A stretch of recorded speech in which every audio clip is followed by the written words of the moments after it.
Your weak mind is destroying your life, and you don't even realize it. While you're sitting there waiting for motivation, everyone else is already winning. Listen carefully. Every morning you hit snooze for 5 more minutes. Every time you say, "I'll start Monday." Every excuse that comes out of your mouth. That's your weak mind hijacking your destiny. And your destiny is becoming mediocrity. David Goggins ran 135 miles on broken bones in both feet. You can't even wake up early without crying about it. Your bank account is nothing but a direct reflection of your mental toughness. How long are you going to keep lying to yourself? The average person checks their phone 96 times per day. That's every 10 minutes of their waking life. You're not in control of your attention, which means you're not in control of your life. Your weak mind craves instant gratification, easy dopamine hits, comfortable distractions. Meanwhile, your dreams are suffocating in that comfort zone you call home. Chapter 1: The 40% Rule That's Keeping You Broke. Most people are living at 40% of their actual capacity. 40%. That means you're wasting 60% of your potential because your mind tells you, that's enough. You don't lack time. You're drowning in excuses. Goggins weighed 300 pounds and was a complete failure. His father abused him, he lived in poverty, had zero future. You know what he did? He declared war on himself. He didn't seek therapy, didn't wait for motivation, didn't ask for help. He became his own worst enemy to destroy his weakest version. Your body gives up before your soul does, but your soul is asleep. When you feel pain, when you want to quit, when your brain screams you can't take anymore, that's exactly where your real potential begins. That moment when you want to surrender is precisely where winners separate from losers. Navy SEALs have a 75% dropout rate. These are elite athletes, top-tier soldiers, peak physical specimens. What makes them quit? Their minds. The 25% who make it through don't have stronger bodies. They have stronger minds that refuse to negotiate with weakness. Chapter 2: Silencing the Enemy Inside Your Head. Goggins says you need to shut up that voice in your head telling you that you can't. That voice that wakes you up every day saying you're an imposter, that you don't deserve success, that you should stay where you are because it's safe. That voice is your enemy number one. Do you really believe someone's going to hand you financial freedom? While you're on the couch watching Netflix, there's someone out there running in the dark, training in the rain, working while others sleep. That person is going to take your spot at the top. The truth nobody wants to tell you is this: you're not broken, you're just comfortable. And comfort is the most lethal trap that exists. Kills you slowly, day after day, until one day you wake up and your entire life disappeared into mediocrity. You've become addicted to that voice. Every time you hit snooze, you're feeding it. Every time you choose Netflix over your goals, you're strengthening it. Every time you say, "I'll start tomorrow," you're giving it more power over your destiny. The most successful people on earth have learned one critical skill. They've learned to ignore that voice completely. They don't negotiate with it, they don't reason with it, they don't try to convince it. They simply override it with action. Chapter 3: The Government of the Soul. Goggins created something he calls the government of the soul. When your mind tells you to stop, your soul takes control and keeps going. Your mind is weak, emotional, always looking for the easy path. Your soul is infinite, unstoppable, knows no limits. But you've let your weak mind govern your entire existence. That's why you're stuck in the same place year after year. That's why your bank account never changes. That's why you're the exact same person you were 5 years ago. You know what separates a millionaire from someone who's broke? The millionaire gets up when he doesn't want to get up, works when he doesn't want to work, keeps going when everything inside him screams to stop. The broke person listens to their weak mind and gives up. This isn't about willpower. Willpower is finite. This is about identity. Millionaires don't rely on feeling motivated. They've built an identity around execution regardless of how they feel. They don't wait for inspiration to strike. They create inspiration through action. Your soul doesn't care about your feelings. It doesn't care if you're tired, scared, or uncomfortable. Your soul only cares about becoming the person you're capable of becoming. But you've silenced your soul and amplified your mind's complaints. Chapter 4. Your discipline superpower is buried under excuses. Discipline is your superpower, but you've buried it under layers of excuses and justifications. Every time you don't keep your word to yourself, you're training your mind to be weaker. Every time you say, just for today, you're building the habit of failure. Goggins didn't have special talent, wasn't born rich, didn't get lucky. He simply decided his weak mind wasn't going to control his destiny. He became a machine of pure discipline. And you can do the same, but first you have to accept the truth. Discipline isn't punishment, it's freedom. Every disciplined choice you make today gives you more options tomorrow. Every undisciplined choice you make today removes options from tomorrow. Your current limitations are the compound interest of every time you chose the easy path. Discipline is a muscle. The more you use it, the stronger it gets. The less you use it, the weaker it becomes. Right now, your discipline muscle is atrophied from lack of use. But like any muscle, it can be rebuilt. It just requires progressive overload. Chapter 5. Living below your potential is a choice. The truth is you're living far below your real potential. You're choosing every single day to be less than what you can be. And every day that passes, that gap between who you are and who you could be gets bigger. Stay hard isn't just a nice phrase. It's a life philosophy. It means when the world goes soft, you get harder. When others seek comfort, you seek discomfort. When others avoid pain, you run toward it. Think about the last time you were truly proud of yourself. Not proud because something good happened to you, but proud because you did something that required you to overcome your natural tendencies. When you pushed through when you wanted to quit. That feeling, that's your soul celebrating.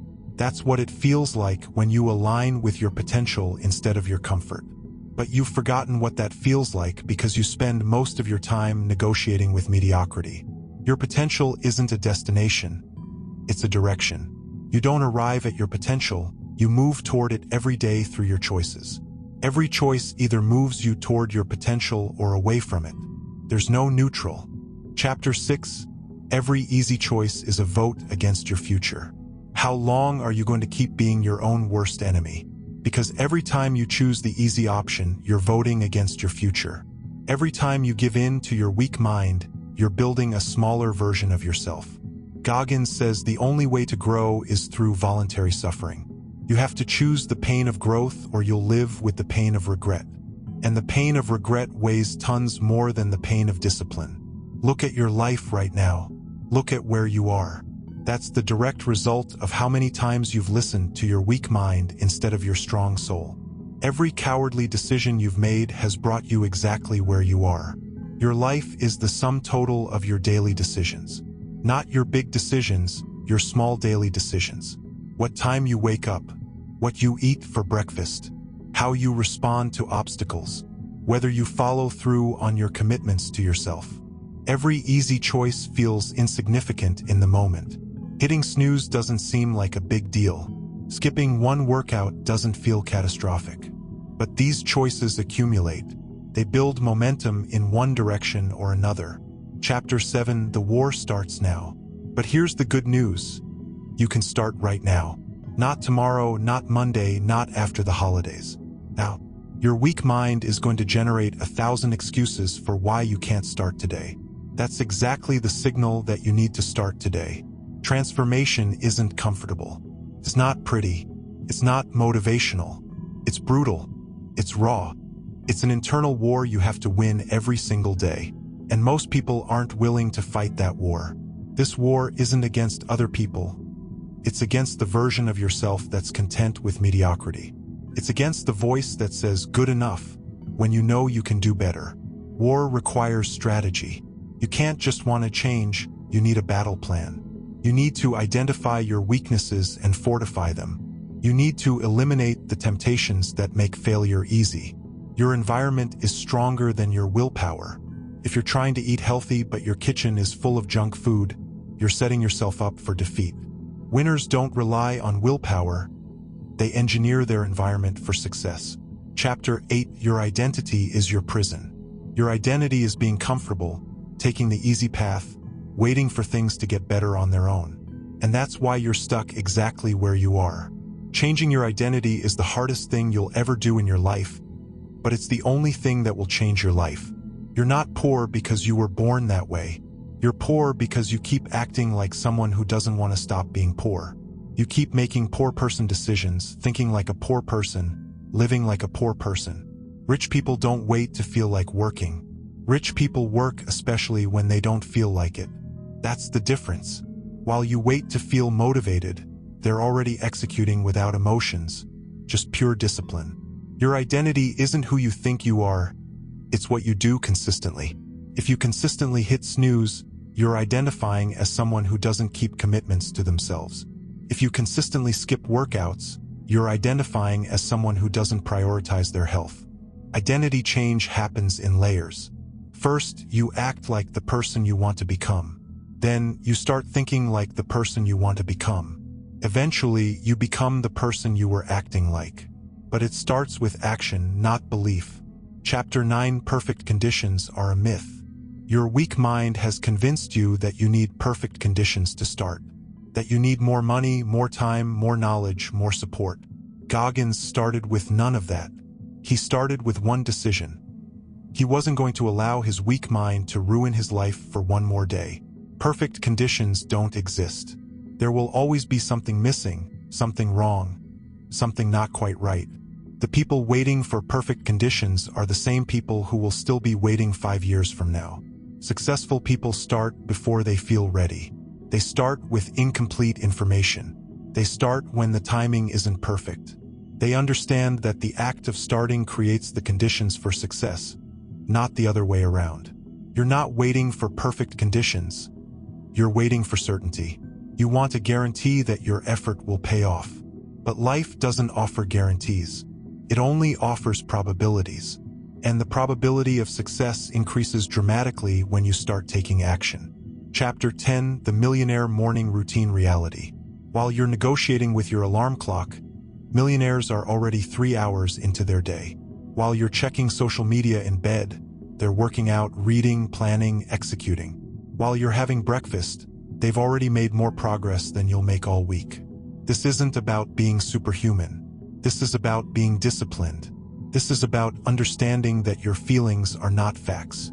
Just because you don't feel like doing something doesn't mean you don't do it. That's amateur hour thinking. The morning routine isn't just about productivity. It's about proving to yourself that you can win. When you wake up early, work out, eat healthy, and tackle your most important tasks before most people are awake, you're building evidence that you're someone who does hard things. Your morning routine is your daily vote for the type of person you want to become. It's where you either build discipline or destroy it. It's where you either take control of your day or let your day control you. Most people react to their days instead of creating their days.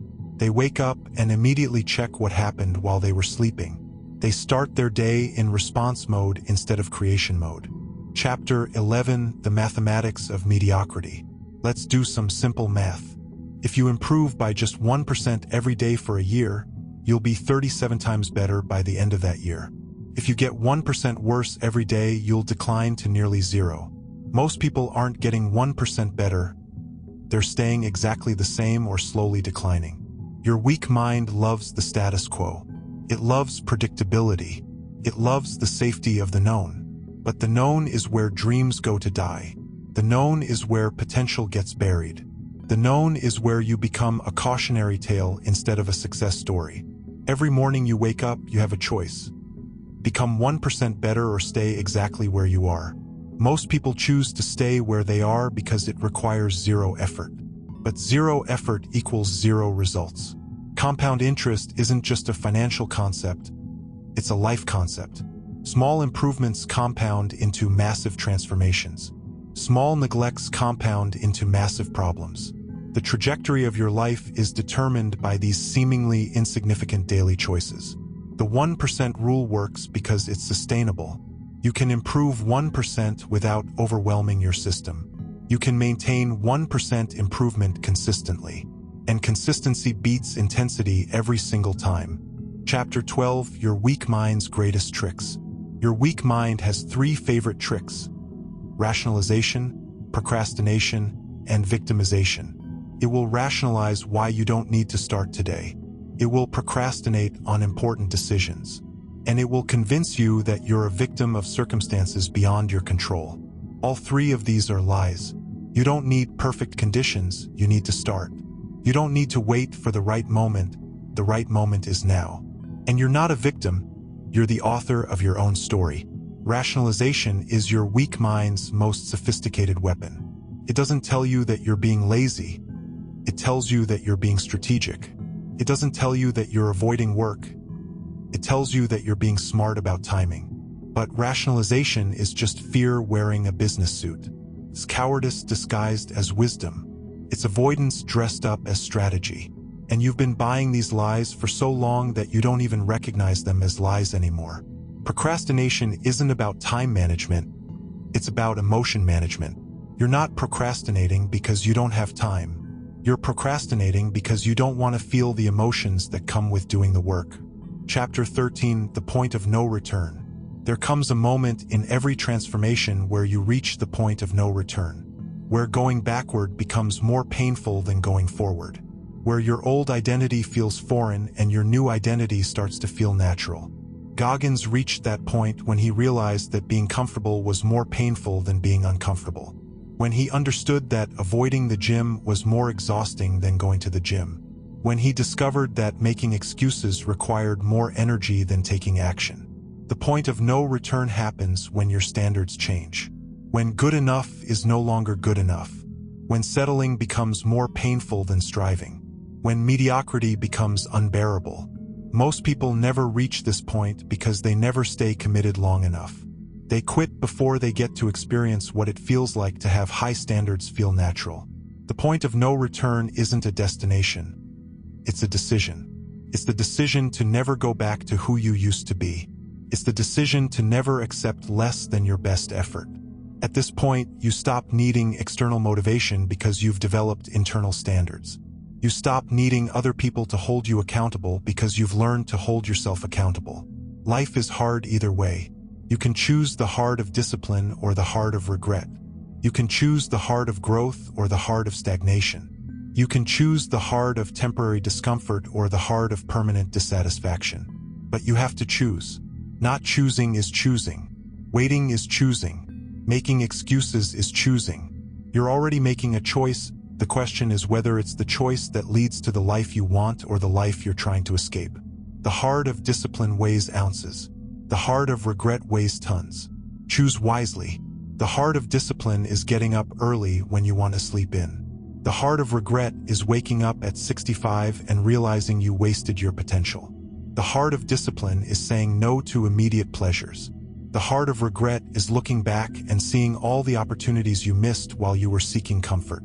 You're going to experience hard either way. The only question is which hard you choose. The hard that builds you or the hard that breaks you. The hard that's temporary or the hard that's permanent. Every day you delay is a day your future self will pay for. Every excuse you make today is a limitation your future self will live with. Every time you choose comfort over growth today, you're choosing struggle over success tomorrow. But every disciplined choice you make today is an investment in your future freedom. Every time you choose growth over comfort, you're choosing success over struggle. The war for your life starts now. The battle for your future begins today. Your weak mind has had control long enough. It's time for your strong soul to take over. Stop making excuses. Start making moves. Stop waiting for perfect conditions. Start creating conditions. Stop hoping for change. Start being the change. Your life is not a dress rehearsal. This is not a practice round. This is the real thing. Every day that passes is a day you'll never get back. The person you're capable of becoming is waiting for you to stop negotiating with mediocrity. Your dreams are waiting for you to stop making deals with your comfort zone. The choice is yours, but choose quickly, because while you're deciding whether to change, life is happening. While you're waiting for the perfect moment, opportunities are passing. Stay hard.